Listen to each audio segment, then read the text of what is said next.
sports channel, except GSMC Sports Network is absolutely free.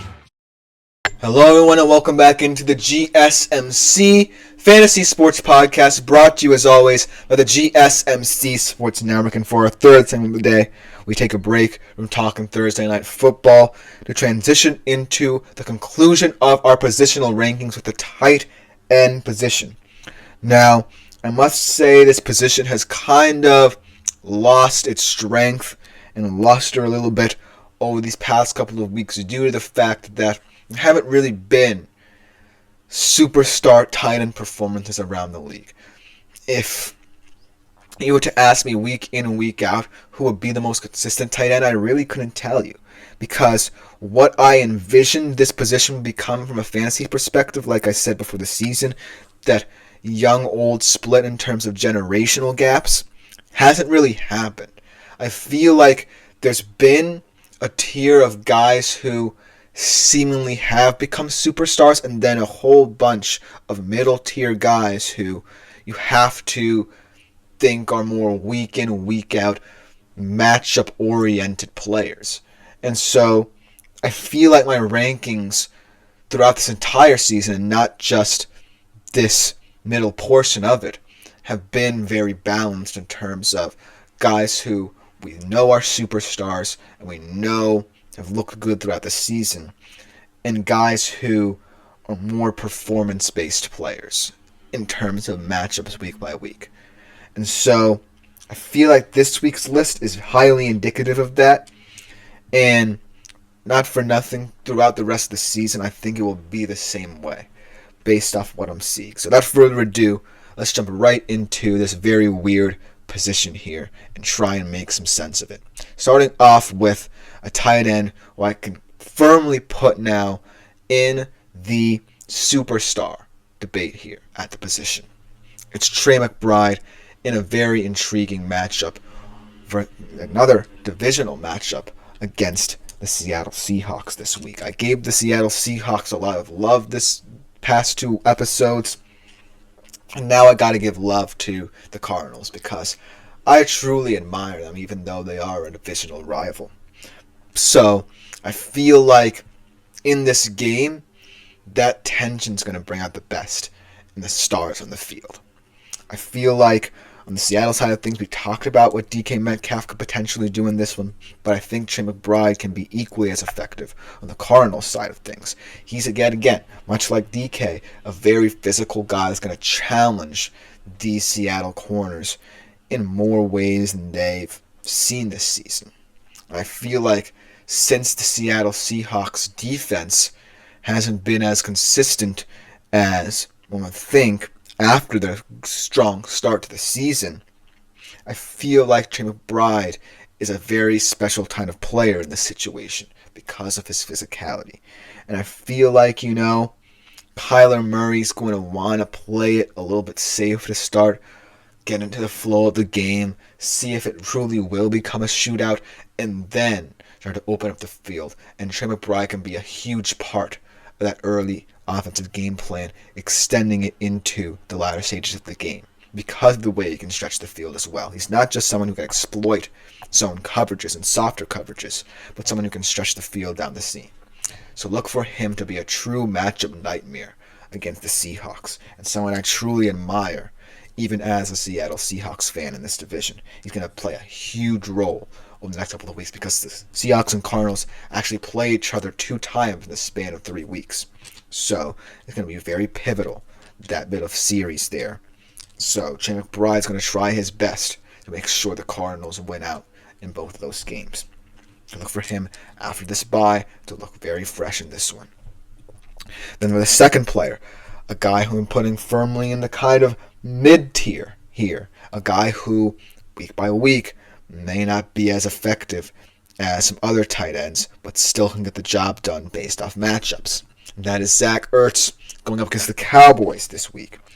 He is someone who I'm really intrigued by just because from what I've seen these past 2 weeks in the Commanders' offense, I feel like they haven't necessarily gotten to where they want to be, based off those 2 tough defenses they played in Pittsburgh and Philly. But I still feel like Jaden Daniels can be more effective as a short to intermediate thrower. And I don't necessarily think it would be to the detriment of players like Terry McLaurin and De'Ami Brown who can stretch the field, but I still think that their bread and butter can be in working that into their game by focusing more on the run and short passing game and then stretching the field vertically in latter stages of games. And this is where Zach Ertz came in. He actually had a decent day against Philly, 18.7 fantasy points, but I want to see him more involved in this offense than we've seen him this season. Because I did like this addition for them in the offseason, getting a physical guy who can exploit softer coverages. But I feel like they haven't really utilized him to the best effects. So look for, in this divisional matchup, for Zach Ertz to get going a little bit more. And for the Commanders to try and look a little bit more diverse in their offensive game plan this week. I feel like the Cowboys are a perfect defense to do it against because they do want to try and crowd the middle of the field, but they haven't been as effective as years past. So look for Zach to really open up and expand this Commanders offense again, whether it be through trying to exploit that zone coverage or just, trying to get Jaden Daniels calm and composed to start the game, because he has been a little jittery these past couple of weeks, and he needs a game where he's stable more often than not. So look for him to be that guy this week, and as a result, to see his fantasy numbers go up. I'm not saying it will be a consistent thing, but I still think Zach Ertz is a viable option week in, week out, based off of favorable matchups.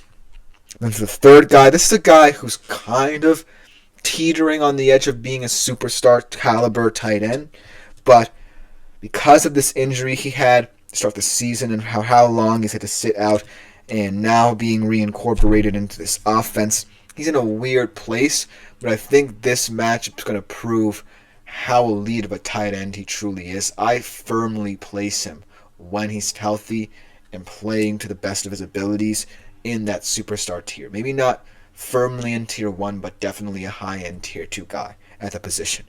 TJ Hawkinson, going up against the Bears. Didn't have a big game against Tennessee, but not really many players for Minnesota on the offside of the football had a good game against Tennessee, which I know is a very tough physical defense to play against.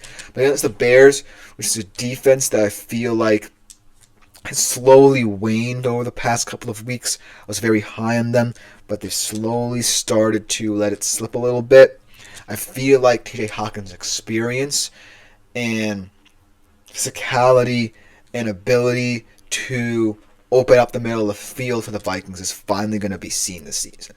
Because I actually was talking to my father about this a couple of weeks ago, who's a diehard Vikings fan, and he says TJ Hawkinson's return is going to resemble a lot more short to intermediate areas of the field, especially in the middle of the field, that will now be available to Sam Darnold.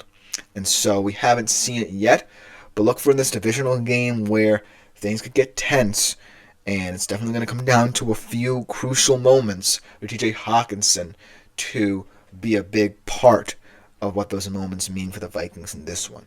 I truly believe that this season can be righted for him. I feel like he can find his footing in the system.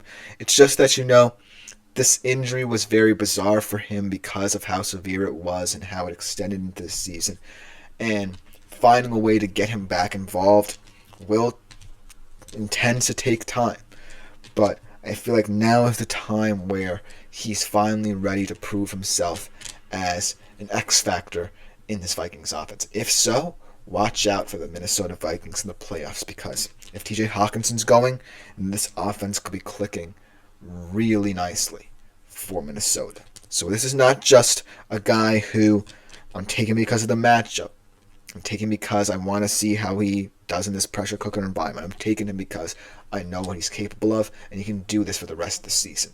So look for TJ Hawkinson to be an X factor, not just in this game, but from here on out for the Minnesota Vikings. And then the last player that I wanted to touch upon here is a guy who's finally had his breakout game in the NFL.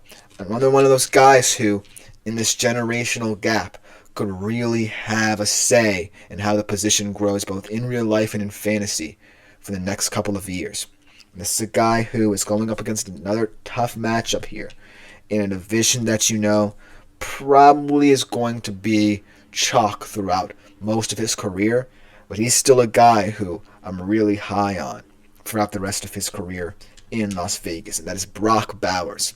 Because I feel like, Vegas is a team that could have picked anyone in last year's draft, but Bowers is just someone who is positionless in nature, who can really affect the offense in so many positive ways, doesn't necessarily play like a prototypical tight end, and he's truly someone who, even if the next couple of years the Raiders are still cellar dwellers, is still someone who's going to have a huge impact both in real life and in fantasy.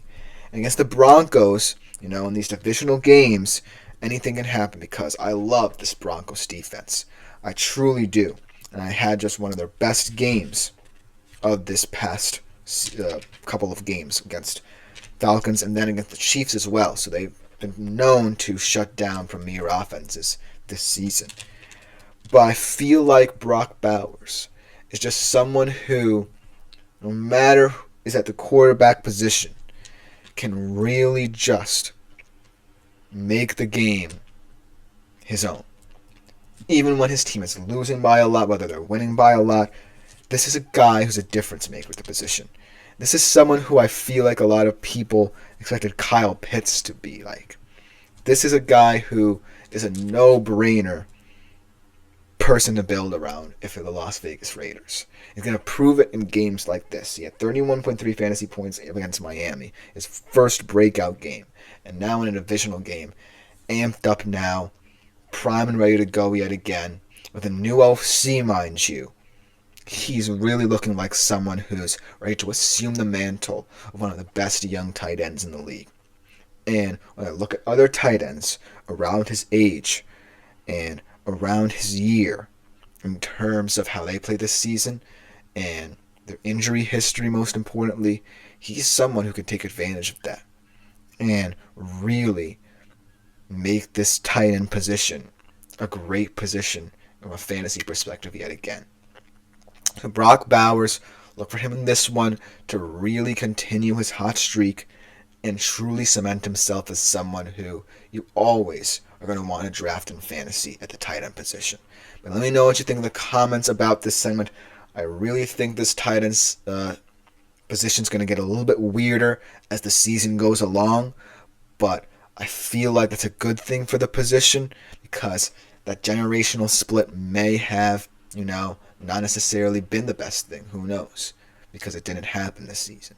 But I feel like all of these guys who you may not have thought about from a fantasy perspective are now starting to come into their own.